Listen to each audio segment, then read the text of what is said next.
جانور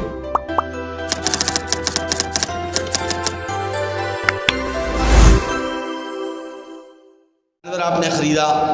اور بعد میں آپ کو پتہ چلا کہ بھئی اس جانور کی جو پرورش ہے وہ تو سور کی اور خنزیرنی کے دودھ سے ہوئی ہے، اور اس نے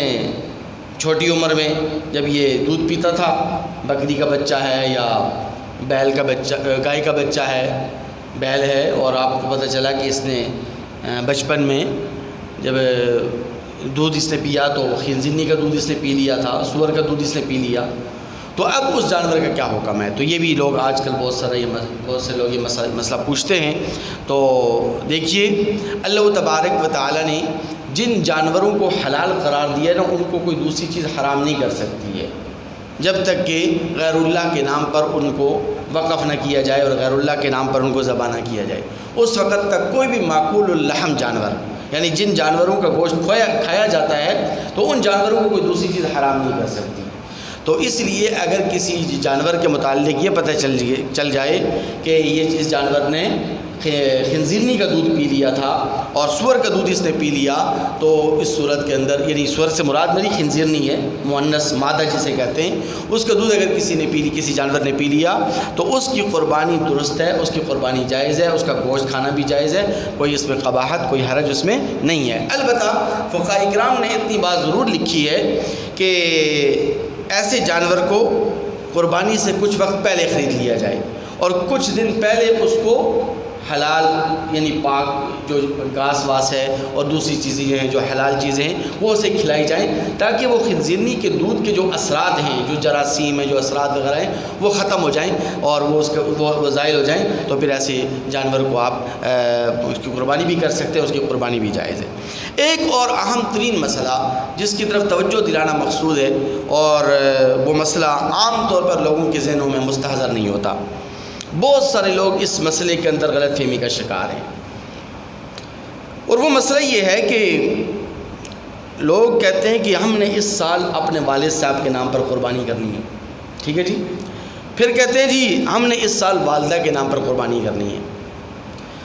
میاں کہتا ہے کہ اس سال میں نے اپنی بیوی کے نام پر قربانی کرنی ہے، بیوی کہتی ہے کہ میں نے اپنے میاں کے نام پر قربانی کرنی ہے، تو کیا کیا جا سکتا ہے؟ نہیں کیا جا سکتا۔ تو یہ مسئلہ بڑا اہم ہے اور بڑا قابل غور مسئلہ ہے کہ یاد رکھیں کہ جو بندہ خود صاحب نصاب ہے، پہلے اس پر قربانی واجب ہے، پہلے وہ اپنی قربانی کرے گا، اس کے بعد پھر کسی اور کی طرف سے وہ قربانی کرنا اس کے لیے جائز ہوگا۔ اگر بیٹا صاحب نصاب ہے تو بیٹا اپنی طرف سے پہلے قربانی کرے گا، اگر والد صاحب نصاب ہے تو والد پہلے اپنی طرف سے قربانی کرے گا۔ اب ایسا نہیں ہو سکتا، اچھا بعض لوگوں کے ذہنوں میں یہ بات بھی ہے کہ جب تک والدین زندہ ہوتے ہیں، والدین حیات ہوتے ہیں، تو والد صاحب ہی کی طرف سے قربانی ہمیشہ کی جاتی ہے، جبکہ والد صاحب نصاب نہیں ہوتا، بیٹا صاحب نصاب ہوتا ہے،